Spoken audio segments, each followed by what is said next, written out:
আসসালামু আলাইকুম।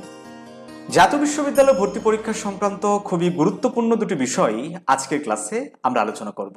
ক্লাসের শুরুতেই আলোচনায় থাকবে জাতীয় বিশ্ববিদ্যালয় ভর্তি পরীক্ষার অ্যাডমিট কার্ড কবে থেকে পাওয়া যাবে। শেষে আলোচনায় থাকবে যে পরীক্ষার কেন্দ্র কোথায় হতে পারে।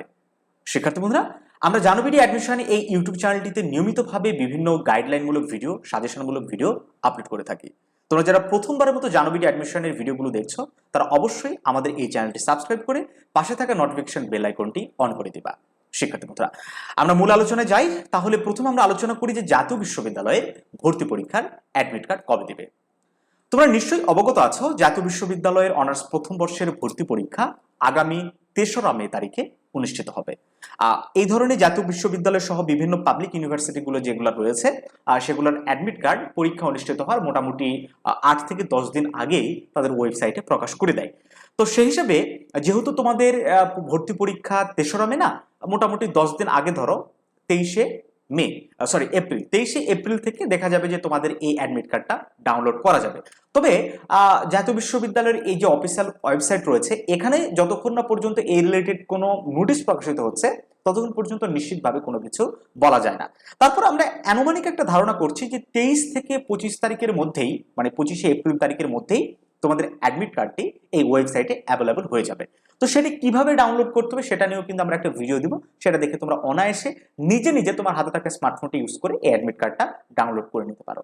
শিক্ষার্থী বন্ধুরা, এখন আমরা আলোচনা করি যে পরীক্ষার কেন্দ্রটা আসলে কোথায় হবে। তো পরীক্ষা কেন্দ্র কোথায় হবে এই সংক্রান্ত তেমন কোনো সুস্পষ্ট তথ্য বিশ্ববিদ্যালয় কর্তৃপক্ষ জানায়নি। তবে আমরা যদি জাতীয় বিশ্ববিদ্যালয়ের অতীত ইতিহাসের কথা দেখি যে 13-14 সেশনে যখন জাতীয় বিশ্ববিদ্যালয় কর্তৃপক্ষ যখন এই ভর্তি পরীক্ষাটা গ্রহণ করেছিল তখন কিন্তু এই ভর্তি পরীক্ষাটা সারা বাংলাদেশের জেলা সদরে কিন্তু অনুষ্ঠিত হতো। এবারও জাতীয় বিশ্ববিদ্যালয় কর্তৃপক্ষ এরকম একটা প্ল্যানিং করে রেখেছে যে প্রত্যেকটা জেলা শহরে পরীক্ষাটা অনুষ্ঠিত হবে। তুমি যে জেলার সেই জেলা শহরে তোমার পরীক্ষাটা অনুষ্ঠিত হবে।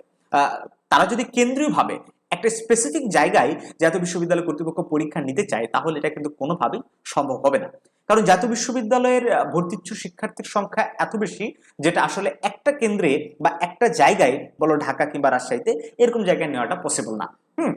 এবং অনেক গার্ডেরও প্রয়োজন হবে, ইন্সপেক্টরেরও প্রয়োজন হবে, যেটা কিন্তু ওইভাবে কেন্দ্রীয়ভাবে করা সম্ভবপর হয়ে উঠবে না। এই জন্য তোমাদের একেবারে নিশ্চিত থাকতে পারো যে তোমাদের পরীক্ষাগুলো একেবারে জেলা সদরে অনুষ্ঠিত হবে। তবে হ্যাঁ, কিছু কিছু জেলা অনেক ছোট, সেগুলোতে হয়তো স্টুডেন্টের সংখ্যা অনেক কম হতে পারে। সেক্ষেত্রে দেখা যাবে 2টা জেলা মিলে এক জায়গায় পরীক্ষা অনুষ্ঠিত হচ্ছে, এটাও হতে পারে। তবে এই সংক্রান্ত খুব শীঘ্রই হয়তো একটা সুনির্দিষ্ট তথ্য বিশ্ববিদ্যালয় কর্তৃপক্ষ জানিয়ে দিবে এবং অ্যাডমিট কার্ডেও তোমার লেখা থাকবে যে কেন্দ্র কোথায়, তখনও কিন্তু তুমি জানতে পারবে। তো যাই হোক শিক্ষার্থী বন্ধুরা, সময় এগুলা নিয়ে চিন্তা করার নয়, সময় হচ্ছে এখন তোমার পুরো কনসেন্ট্রেশন দিয়ে পরীক্ষার একটা ভালো প্রস্তুতি নেওয়া। তো এজন্য সহায়ক হতে পারে আমাদের এই ইউটিউব চ্যানেলটি। এই যে তোমরা দেখতে পাচ্ছ নিয়মিতভাবে আমরা বিভিন্ন সাজেশন আপলোড করেছি এই চ্যানেলটাতে। তোমরা এই সাজেশনগুলো পড়তে পারো। খুবই ভালো ভালো ভালো কোশ্চেনগুলো আমরা বেছে বেছে দিয়েছি, এখান থেকে তোমরা কমন পেতে পারো। সেই সাথে আমরা বিষয়ভিত্তিক কিভাবে পড়তে হবে সেটা নিয়েও কিন্তু গাইডলাইন দিয়েছি। তোমরা এই বিষয়গুলো দেখে নিজেরাই প্রস্তুতি নিতে থাকো। আশা করছি তোমার এক্সপেক্টেড কলেজ এবং এক্সপেক্টেড একটা ডিপার্টমেন্টে তুমি অনার্স করার সুযোগ পাবে। তো ভালো থেকো সবাই, দেখা হচ্ছে নতুন কোনো ভিডিওতে।